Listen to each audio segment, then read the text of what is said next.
योगी पर मां काली भक्त कालीचरण की बड़ी भविष्यवाणी।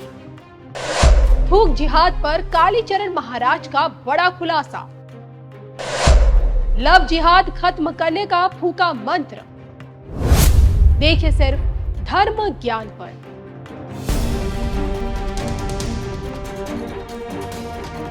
नमस्कार, मैं हूं आपके साथ कविता राणा। माथे पर कुमकुम की बड़ी सी बिंदी लगाए और तन पर लाल कपड़ा ओढ़े ये हैं संत कालीचरण महाराज जी, जो खुद को मां काली और शिव भक्त बताते हैं। धार्मिक गुरु के तौर पर समाज में इनकी अपनी खास पहचान है। उम्दा वक्ता है, लेकिन जोश जोश में कुछ ऐसा बोल जाते हैं कि जिस कारण जेल की हवा भी इन्हें खानी पड़ जाती है। बापू के खिलाफ अपने अपशब्दों के चलते इन्हें जेल भी जाना पड़ा। ये वही कालीचरण है जो पीएम मोदी के जीत की भविष्यवाणी भी करते हैं। सीना ठोक कर कहा था, जो राम राज्य को लाया है वही देश में सरकार बनाएगा।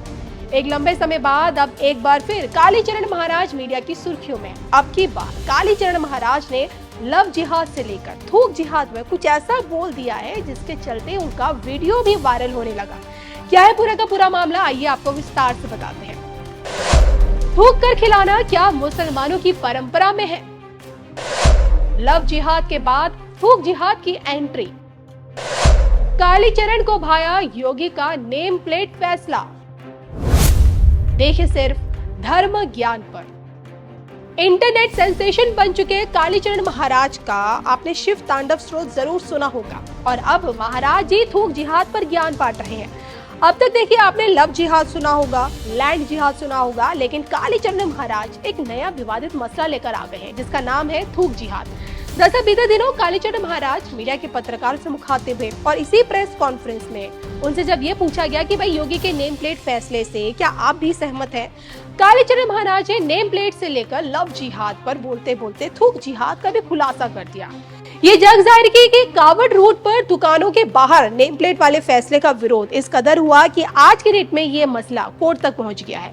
और अब जब इसी मसले पर बोलते हुए पहले तो कालीचरण महाराज ने योगी बाबा की जमकर प्रशंसा की, फिर उसके बाद ये कहा कि योगी जी के ये जो पहल, उनकी जो पहल ये पूरे भारत में सभी राज्यों के मुख्यमंत्रियों को भी करनी चाहिए थी।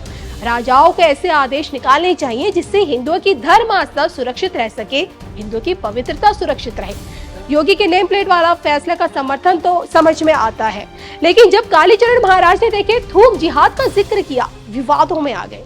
मीडिया के माध्यम से उन्होंने बताने की कोशिश की कि थूक कर खिलाना मुसलमानों की परंपरा में है। मुसलमानों का ट्रेंड है कि वो बिना थूके कुछ बेचते नहीं है, इसे थूक जिहाद बोला जाता है। कोरोना काल में ऐसे कई वीडियोस वायरल हुए हैं और इसलिए दुकानों पर नेम प्लेट लगाना बहुत ज्यादा जरूरी है। मैं सभी हिंदुओं से आह्वान करता हूं कि वो मुसलमानों की दुकानों से कुछ भी खरीद कर ना खाएं, क्योंकि उनकी परंपरा है कि वो बिना थूक के कुछ भी बेचते नहीं है। इस बात को ध्यान में रखते हुए हिंदुओं को अपनी सुरक्षा स्वयं ही करनी चाहिए। अगर नेम प्लेट नहीं दिखती है तो दुकानों पर QR कोड होता है, तो उसको स्कैन करिए, उस पर बराबर दुकान संचालन का नाम आएगा, क्योंकि QR कोड बैंक जारी करता है और जिसका बैंक में खाता होता है उसका नाम उस पर आता है। अब जो कि देखिए कालीचरण महाराज का विवादों से चोली दामन जैसा रिश्ता हमेशा से रहा, और इसलिए थूक जिहाद पर बोलते बोलते लव जिहाद के खिलाफ उन्होंने एक मंत्र भी फूंक दिया। जो लोग देखिए लव जिहाद का शिकार हो रहे हैं, उन्हें इससे कैसे बचना चाहिए, इसका उन्होंने एक नुस्खा भी बताया। नुस्खा वाला यही वीडियो जमकर वायरल हो रहा है। अब देखिए किन्हीं कारणों के चलते हम आपको ये वीडियो तो नहीं दिखा सकते हैं, लेकिन ये जरूर बताएंगे कि अपने इस नुस्खे में कालीचरण का ये कहना है कि सूअर का दांत अपने पास रखें, इसे किसी पत्थर पर घिसे, फिर इसे पानी में 2 बूंद डाल के पी लीजिए और लड़की को पिला दीजिए। उस लड़की पर किसी भी तरह का वशीकरण जो होगा टूट जाएगा और लड़की लव जिहाद का शिकार नहीं होगी, उसकी बुद्धि ठिकाने आ जाएगी, ऐसा कालीचरण महाराज जी का कहना है। दरअसल कालीचरण महाराज ये मानते हैं कि लव जिहाद के 80% ज्यादातर मामलों में तांत्रिक प्रयोग होता है और उसी का तोड़ वो बता रहे हैं। हालांकि देखिए ये उनकी व्यक्तिगत राय है, जिसकी नैतिकता के तौर पर तो देखिए हम लोग तो बिल्कुल समर्थन नहीं करते, लेकिन इस पूरे मसले पर आप क्या सोचते हैं कमेंट करके बताइएगा जरूर।